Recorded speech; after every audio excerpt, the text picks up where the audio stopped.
Welcome back, everybody. I have since taken this opportunity to rest since our last session, and it seems like Xevric's sleep was disturbed by some unnerving dreams of Gorion and what's happened since we took flight from Candlekeep. So we'll try and make sense of those as we continue our adventures. I've also taken the chance to rest in order to recuperate our spells before exploring the rest of these chambers, and we've come across Zan the Enchanter. He was being kept prisoner here by Mulahay in these dismal vaults, and he was so grateful to us for rescuing him that he has agreed to accompany us. He also made mention of a rune blade that is being kept somewhere among Mulahay's treasures, so we'll keep an eye out for that. As an enchanter, he also has a number of spells at his disposal, identifying items and charming people as an enchanter. So we're going to take this chance also to identify some of these magical items we've come across. Let's take a look at what this long sword might be.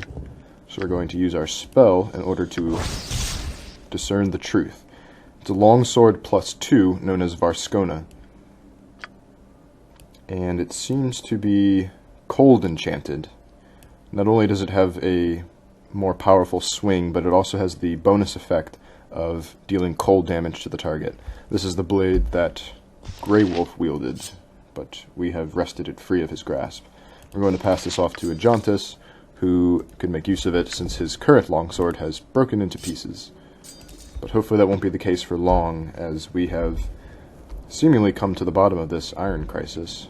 So let's explore these chambers and see what exactly there is to find. So we have some potions here, healing and absorption. We have an unidentified short sword, a couple of scrolls which will come to, letters, and quite a sum of gold pieces here. So we'll take those and add them to our inventory.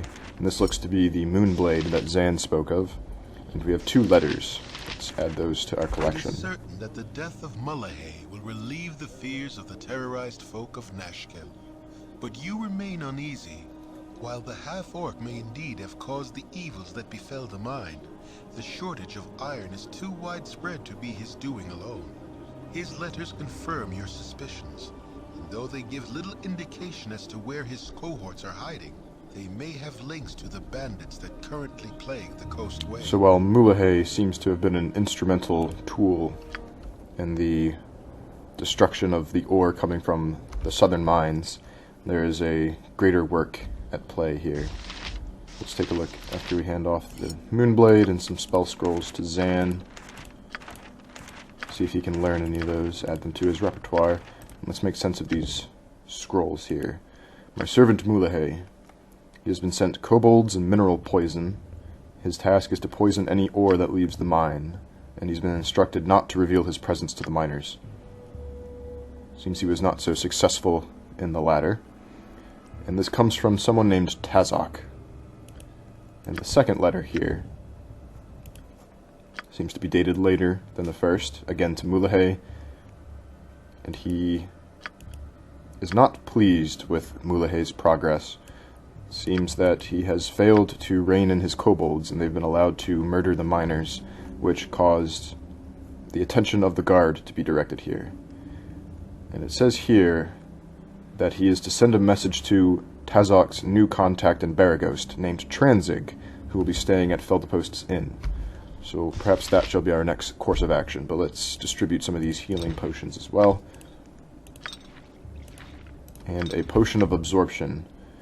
It adds a tremendous bonus to your resistance to crushing attacks, such as maces and clubs, but also 100% immunity to electrical damage, temporarily. That could be very useful indeed.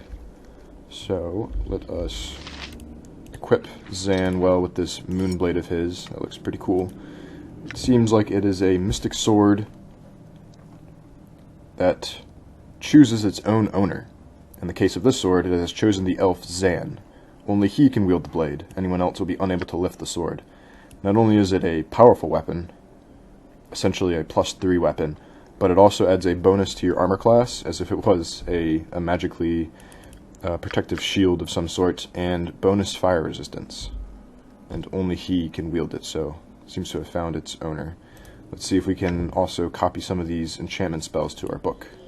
We failed to learn the spell Sleep. It is unfortunate. Let's see if he can at least learn some more. Alright, so Zan is not the most capable when it comes to inscribing spells into his scroll. He did learn infravision, however, so we can potentially see in the dark, just as an elf or dwarf would. But the other two will have to find more copies, as Zan, in his haste to learn them, seems to have accidentally destroyed the scroll. So let's continue on with our new formation. Let's see, we have yet to explore down this way, so let's see what secrets are hidden here in the mine. We want to find our way out, so that we can return to Nashkel and inform them of what has happened, and then continue on to Baraghost. Perhaps this is the way. There's a ghoul here who bars our passage. And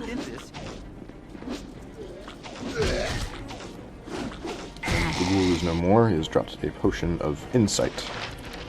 Could be useful. And nothing else this way, so let's head back and check up to the north. Maybe there is a shortcut out of the mines, as I really do not anticipate the idea of heading back the way that we came. Let's wait for the party to collect here. Try and make sense of this. So Mulahay has been working at the behest of Tazok, who seems to be in charge of the operation. And he also declined to send Mulahay reinforcements in the form of kobolds, as Tazok needed as many forces as he could muster to prowl the roads for caravans, to deprive the people of iron coming from other sources. We have here a grey ooze. Let's see if we can defeat this creature.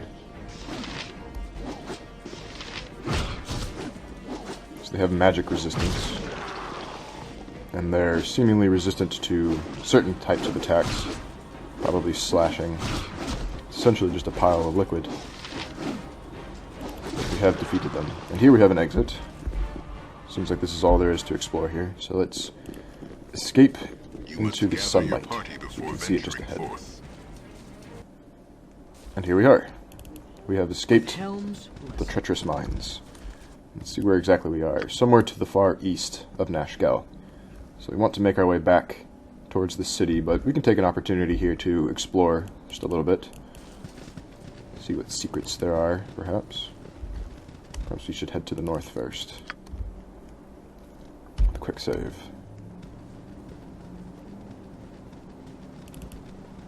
See what we can find.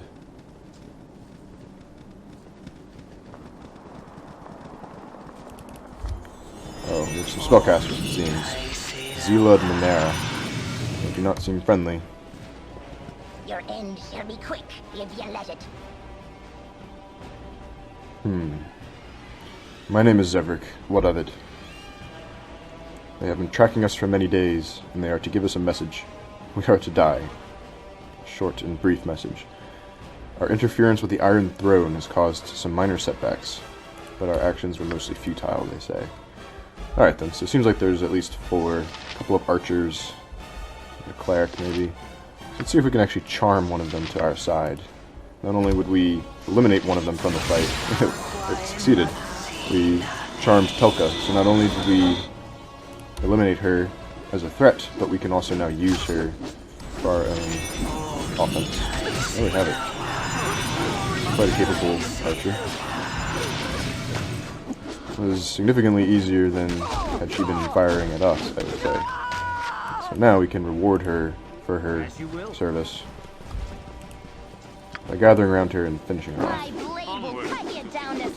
Careful though with Zan. Whatever. And there we have it. Charm is an extremely potent spell. We have a longbow and some enchanted studded leather and unidentified arrows that we'll add to our inventory. Some more plate mail. That's fantastic. Potion of power, stone form, and just some miscellaneous odds and ends.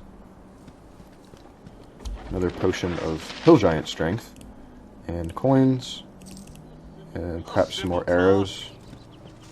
Lots more potions and leather armor. Interesting. And some darts as well. potion of magic blocking, and an oil of fiery burning. Let's see who can benefit from all of this. Jontas picked up most of it. So he's using splint mail. We'll upgrade that to plate. And pass this off to Jaheira. She's already wearing that, so we'll just pass that back to Khalid. We have some studded leather. We're going to hand as much as we can to Zan, since he's the one that's able to identify it most easily.